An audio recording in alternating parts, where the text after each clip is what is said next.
Olá pessoal, tudo bem? Sejam bem-vindos ao nosso canal. Muitos anos comecei a estudar sobre educação financeira, você aprendeu, ou você aprendia, né, que fundo imobiliário é um negócio muito legal para investir, porque em vez de você concentrar boa parte do seu patrimônio numa única cesta, né, vamos supor que você tem R$ 1 milhão, aí você pega e compra um imóvel de 800 mil. Ou seja, 80% do teu patrimônio está numa única coisa. O pessoal falava, não faça isso. Em vez de você comprar um imóvel inteiro de 800 mil, você pode ter pedacinhos de vários imóveis e ganhar o aluguel deles, que seria o dividendo dos fundos imobiliários. O grande benefício é que os dividendos dos fundos imobiliários não eram taxados com impostos. Eles tinham uma isenção de impostos, porque, obviamente, alimentação, né, e moradia são coisas fundamentais, então o sistema dá um incentivo para quem ajuda o governo a investir na área de alimentação. A gente tem o CRA, né, que é a questão da agricultura, e a gente tem os fundos imobiliários que falam da questão dos imóveis, então tinha um incentivo fiscal. Agora o grande problema é o seguinte: foi publicada uma medida provisória, que a gente já falou sobre isso, que prevê a cobrança de 15% a 20% sobre os rendimentos de fundos exclusivos.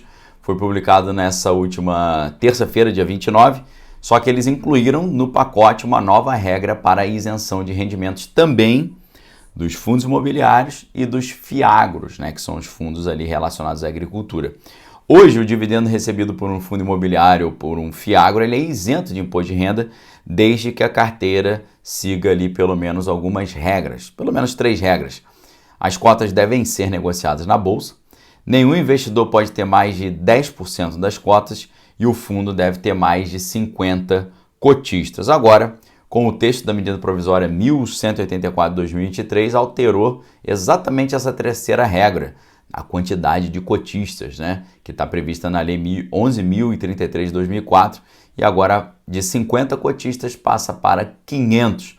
Ou seja, a isenção será concedida somente no caso em que os fundos de investimento imobiliário ou FIAGROS, que são os fundos relacionados à agricultura, possuam no mínimo 500 cotistas.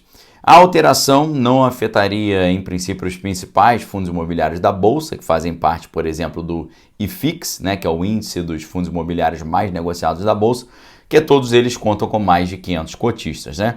De acordo com um estudo, né, de alguns especialistas, a mudança afetaria o investidor de 132 fundos imobiliários cuja base é inferior a 500, ok? Então, são poucos, 132, mas é um grupinho razoável, né? Obviamente, isso traz uma mudança de toda a dinâmica, né? Porque isso pode ser o início de um processo mais limitador aí dessa isenção. Alguns especialistas, por exemplo, dizem que a mudança, por exemplo, vai afastar do pequeno investidor esse fantasma da tributação em fundo imobiliário que sempre gerou esse desconforto, né?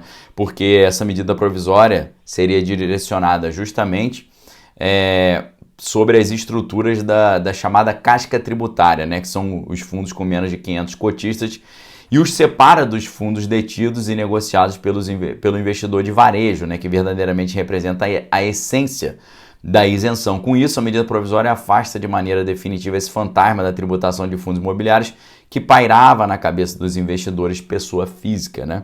Hoje, de acordo com os dados da Bolsa de Valores, a pessoa física representa mais de 75% do mercado de fundos imobiliários, que soma cerca de 2,25 milhões de investidores. No caso do FIAGRO, a medida alcança pelo menos 4 que atualmente contam com menos de 500 investidores, tá? De acordo com um estudo recente.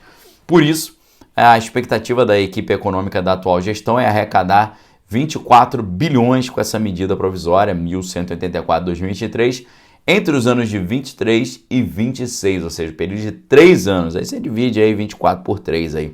Você vai ver que como é que está essa história.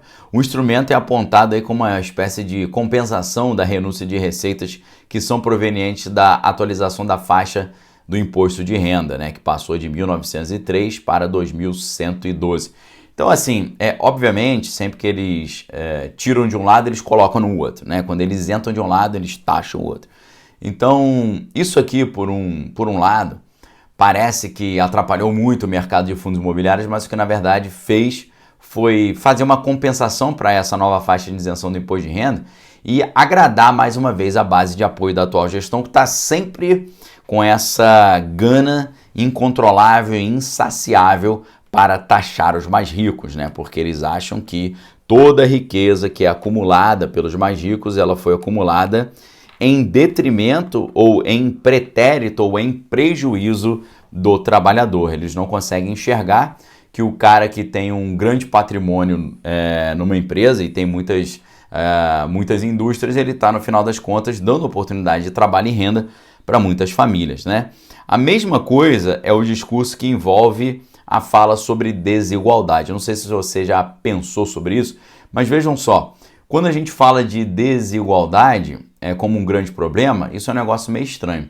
Vamos supor que você tem uma cidade pequena do interior do Brasil, em que as pessoas são mais ou menos assim, têm a mesma faixa econômica, eles têm o mesmo nível de renda. Um nível de renda mais simples, né, mais baixo. Aí você imagina uma cidade pequena dessa, de repente, um grande bilionário, ele decide ir para lá, morar nessa cidade, e quando ele chega lá, o que acontece? Se você tem um mundo de pessoas ganhando pouco e você tem um bilionário, você não tem nenhuma diferença aí, de renda, você tem um abismo de renda, né? Então, vejam como é que o discurso fica estranho.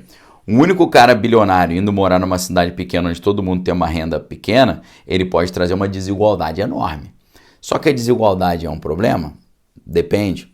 Esse cara bilionário, ele pode fazer melhorias na cidade, porque ele está morando ali, então melhorar o saneamento, melhorar as estradas, melhorar a infraestrutura, melhorar o sistema de saúde. A cidade pode começar a ser mais conhecida, porque vão sair matérias no jornal falando, o bilionário tal foi morar naquela pequena cidade. Além disso, ele vai consumir muito provavelmente naquela cidade, ele vai ser um novo cliente do supermercado, da padaria, do pequeno shopping que tem lá, do posto de gasolina. E no final das contas, ele mesmo pode criar uma empresa nessa pequena cidade e gerar emprego para muitas pessoas. Então, vejam como quando você olha os dados friamente, né, você fala a desigualdade é sempre ruim. Nem sempre. Nesse caso, não seria ruim, obviamente, tá? Então vejam como a maioria das coisas que a gente vê hoje, elas aparentemente prejudicam os bilionários, né, os super ricos, e favorecem os progressistas. Mas na verdade, o que está fazendo é uma espécie de lei para inglês ver, para o apoiador progressista. Por quê? Parece estar atrapalhando o bilionário, mas não está.